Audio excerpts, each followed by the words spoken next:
हरि ओम नमो भगवते वासुदेवाय नमो नारायण नमो गोविंदाय नमो मधुसूदने नमो गिरिधारी गोपीनाथे नमो ओम नमो भगवते लोकनाथाय नमो नमो लोकनाथम ब्रह्मचारी जुगेश्वर महात्म रुग सुख दुख तापवश्च शांति प्रदाकरम नमो नमो जदा जदाय जमैषु ग्लानि भवति भारतम ঐক্যকামানঙ্গে ধর্মস্য তদত্তনঙ্গে সৃজনা হৈমম রনে বনে জলে জঙ্গলে যখন যেখানে বিপদে পড়িবে লোকনাথে বাবার কথা স্মরণ করিবে লোকনাথে বাবা বিপদ থেকে রক্ষা করিবেন।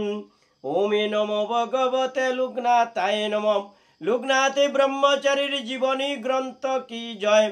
বারাদি আশ্রমে লগিমা সিদ্ধির প্রকাশ কতনে।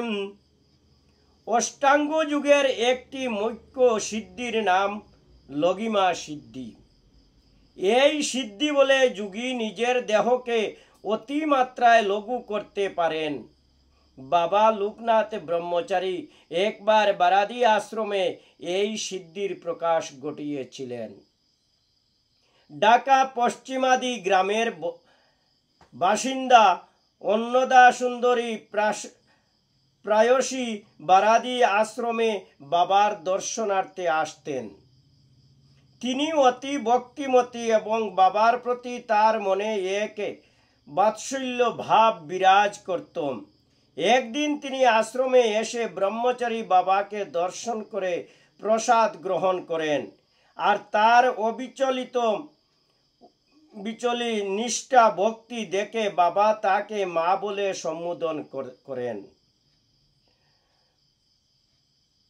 বাবা তখন তাকে বলিলেন, তুই তো আমার মা হয়েছিস, তোর ছেলেকে একটিবার কুলে নিয়ে বসাতে ইচ্ছা করে না? এই কথা শুনে অন্নদা সুন্দরী বললেন, তা কেন হবে না বাবা, তবে তুমি এখন এত বড় হয়েছ, তাই কেমন করে আমি তোমাকে কুলে নিয়ে বসব? তোমার যদি কৃপা হয় তবেই আমি তোমাকে কুলে নিয়ে বসতে পারি। বাবা তখন বললেন, আচ্ছা একবার চেষ্টা করেই তো দেখো না কুলে নিতে পারো কি না।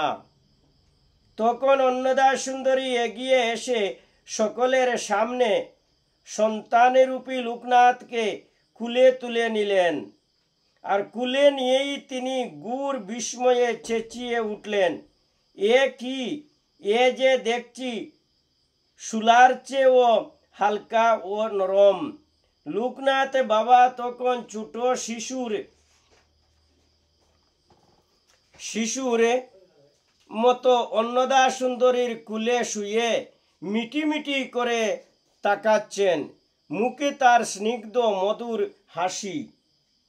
অন্নদা সুন্দরী তখন মহাযোগী বাবা লোকনাথ ব্রহ্মচারীর এই অযাচিত করুণা দেখে কৃতার্থ হয়ে করজুড়ে সজল নয়নে ভক্তি গদগদ কণ্ঠে বললেন, বাবা আমি তোমার এক সামান্য মেয়ে, কোনো জ্ঞান নেই, তাই ও কথা বলেছিলাম, বুঝতে পারিনি তোমার কৃপা হলে এ জগতে সবই সম্ভব।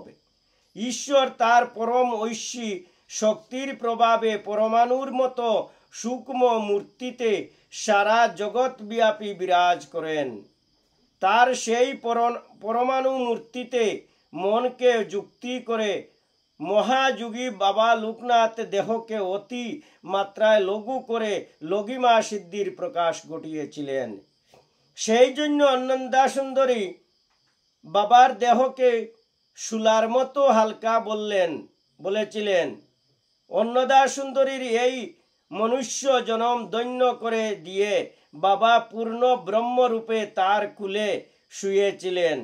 অন্নদা সুন্দরী ব্রহ্মকে তার কুলে পেয়েছিলেন। এই কথা কি তখন অন্নদা সুন্দরী বুঝতে পেরেছিলেন? তিনি কি বুঝেছিলেন যে ভগবান স্বয়ং তার কুলে শুভা পাচ্ছেন। তপস্যা স্বরূপে নর্মদা পরিক্রমান্তে আমি যখন নর্মদার উত্তর তটে অমরকণ্টকের অনতি দূরে বড়ে গণেশজির মন্দিরে গিয়ে পরিক্রমা সমাপন আরতি করেছিলাম। তখন গণেশজির পা মানবদেহের পায়ের মতো নরম হয়েছিল। স্পর্শ করে বোঝা গেছে গণেশ রূপে এক সজীব দেহ আমাদের সামনে বিরাজমান। ঈশ্বরের লঘিমা শক্তির এই চমৎকার আমার নিজ চক্ষে দর্শন করার সৌভাগ্য হয়েছিল। ওমে নমঃ ভগবতে লোকনাথায় নমঃ। ওমে নমঃ ভগবতে বাসুদেবায় নমঃ। হে দয়াময় কৃপা সিন্ধু লোকনাথে ব্রহ্মচারী, তোমার এই লঘিমা সিদ্ধির কথন সম্বন্ধে যে এ অধ্যা পাঠ করিলাম, যদি এই অধ্যা পাঠে যদি আমার কোনো ভুল ত্রুটি থাকে, অদমে জানিয়া নিজ গুণে ক্ষমা করিবেন। হে দয়াময় বাবা লোকনাথে ব্রহ্মচারী কি জয়। হে ভক্তগণ, বাবা লোকনাথ ব্রহ্মচারীর এই লঘিমা সিদ্ধির কথন পাঠ শুনে যদি আপনাদের ভালো লাগে, তবে জয় বাবা লোকনাথে লিখে এই চ্যানেলে একবার লাইক করে দিবেন, যাতে প্রত্যেক মানুষের কাছে বাবা লোকনাথের কথা পৌঁছতে পারে। জয় গুরু লোকনাথে ব্রহ্মচারী কি জয়। হরে কৃষ্ণ কৃষ্ণ কৃষ্ণ হরে হরে, হরে রাম রাম রাম হরে হরে। বল হরি বল হরি বল হরি বল।